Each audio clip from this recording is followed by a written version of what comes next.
Hey everybody, what's growing on? So I'm out in Santan Valley, some of the ranch areas near our house, to demonstrate how big fig trees can get, because this video is going to be all about how to care for fig trees. So right behind me, this is one of two giant black mission figs. If you guys want to pan up, these things get huge. This fig tree is about 20 years old. I'll try to get a zoom in on the trunk down there. So they get pretty wide. Now we've seen figs that are even bigger than this one, but these figs get huge. The one thing though, figs don't mind being pruned, and you could actually keep a fig tree smaller so that you don't get something this big. But if you do want to let your fig tree get huge and you have the space for it, they are a huge specimen that you can have in your backyard. They are a great tree to use as an overstory tree or a canopy tree to put some of your more sun protected plants underneath. And the nice thing about figs is they do lose their leaves in the wintertime. So anything that loses their leaves, they'll be able to get those other understory plants that might need sun in the winter can actually get heat and warmth from that during the wintertime.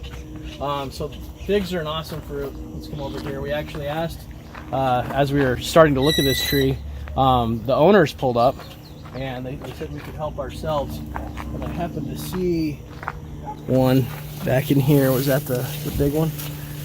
So there's a big juicy black mission fig right back here. So it does have, it's not completely ripe, they said, but they said that they're still pretty darn sweet. You see they do have a latex too, because they're a latex based plant. So here's another one. Is that one riper? Let's take a look. I won't pick it if it's not. No, about the same. But you can see it's really starting to fill in with some ripe figs. But zoom in on me. I'm gonna open this up. You got a good view of it? Mm-hmm. All right, so open this guy up. Ooh. So look at that figgy goodness.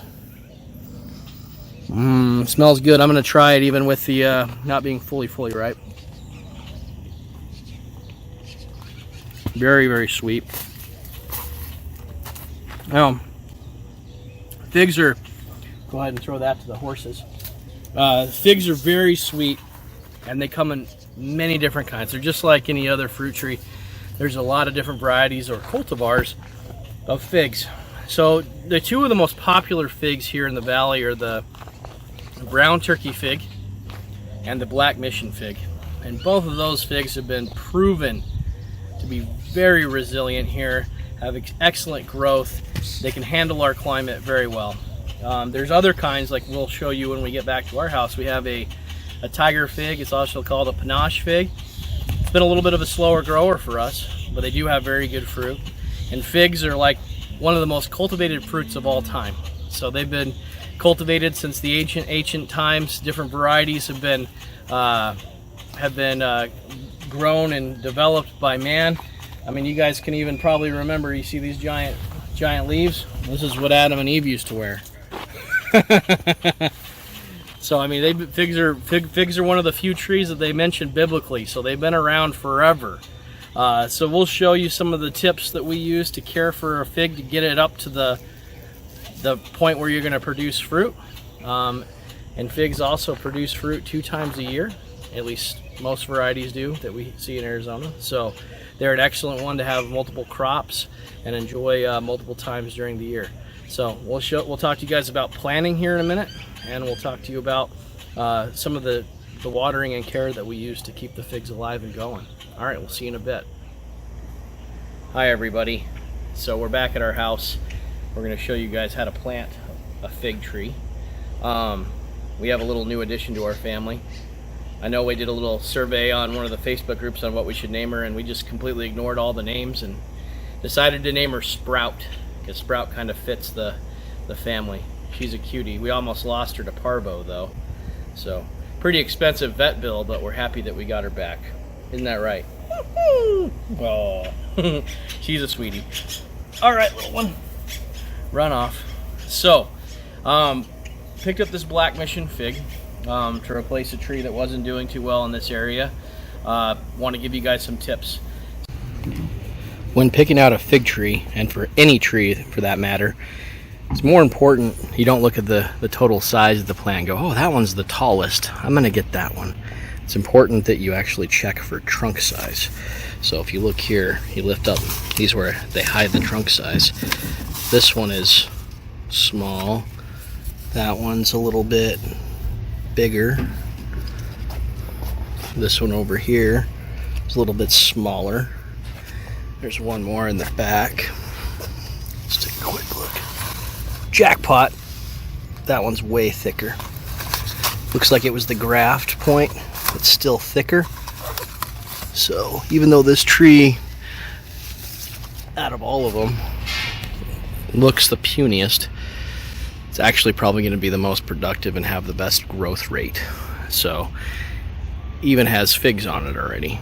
So that's how you pick the right size tree. We'll show you guys in a second our tiger fig that's very underdeveloped, and I want to give you some of the reasons why.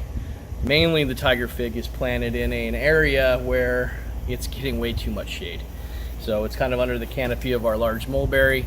This year it's had a ton of growth, but for a 2 or 3 year old tree, it's ridiculously small. So maybe this year it might be its year for growth, because it's kind of shooting away from the mulberry tree and trying to get its own sunlight. We're going to prune back the mulberry to give it a little more room, because right now everything in that area is crowded. All right, so you guys just saw our little tiger fig we've had for about 1.5 years, 2 years. Hasn't had much growth, but with proper watering and additional sunlight, this is what a tiger fig can look like in about 3.5 years. So this tiger fig is at Queen Creek Tropicals. If you walk around, you can kind of just see how big it's gotten, and they've done a lot of pruning and air layering on this. So they've definitely shown that you can get a pretty good size fig tree that produces a nice healthy crop of these beautiful tiger figs. Just like our citrus tree, our passion fruit vine is taken over, just like their passion fruit vine's taken over theirs, which is pretty cool. But they can get to a pretty good size. We like this one just because the flavor is awesome. We've been able to share a couple samples from over here. So what we decided is we picked a spot that gets pretty good morning sun. It'll actually get sun probably until about 1 p.m., which for a fig, that's perfectly fine. It's not one of those plants that needs morning sun, afternoon shade, but it is going to have a little bit of relief from the all-day sun that we get here. So if you guys look down here, I actually have our way to dig the hole. It's our Ryobi Auger. Love this thing. It's amazing. Just did a video on it. You guys can check out the link in our description. Highly recommend it. Took me about 30 seconds to dig this hole.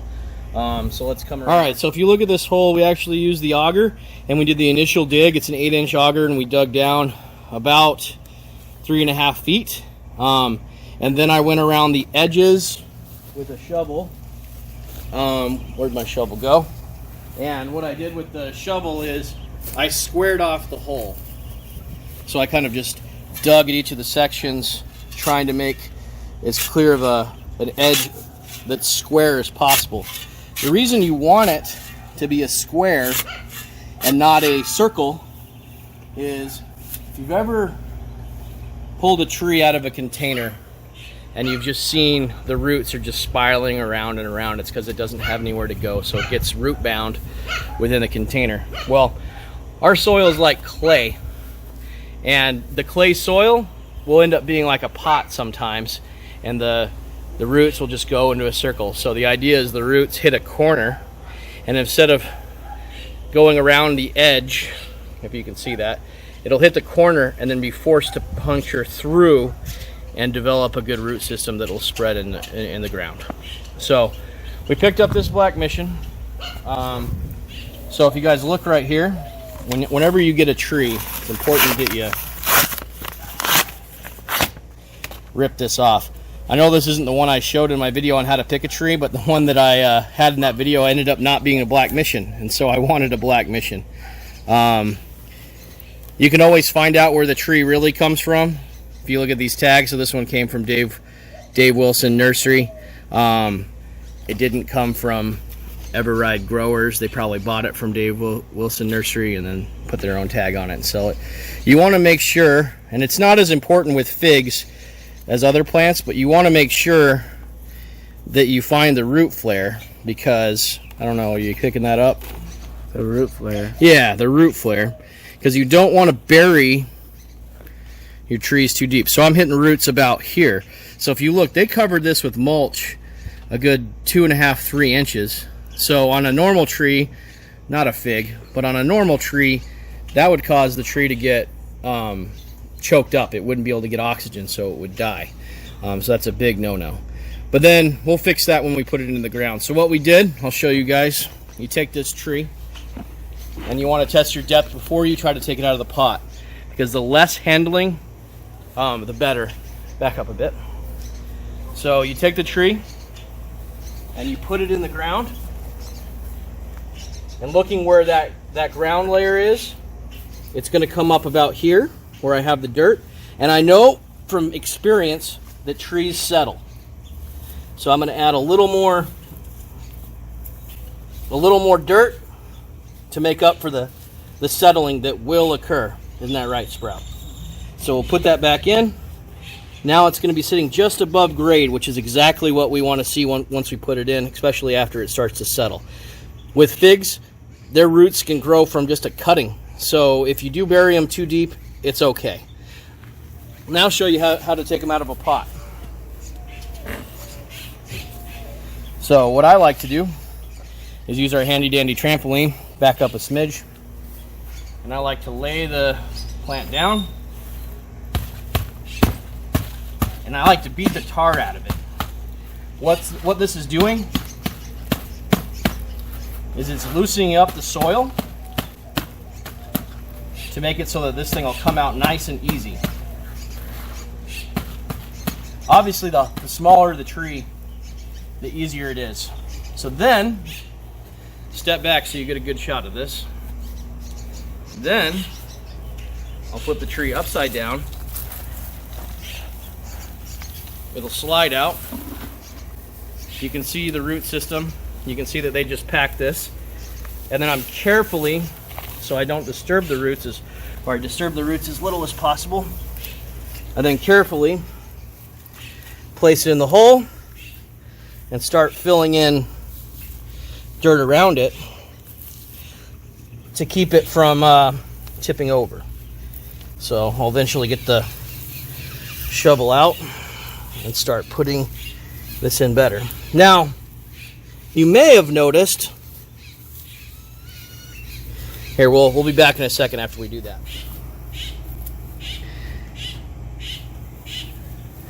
Sprout's helping us.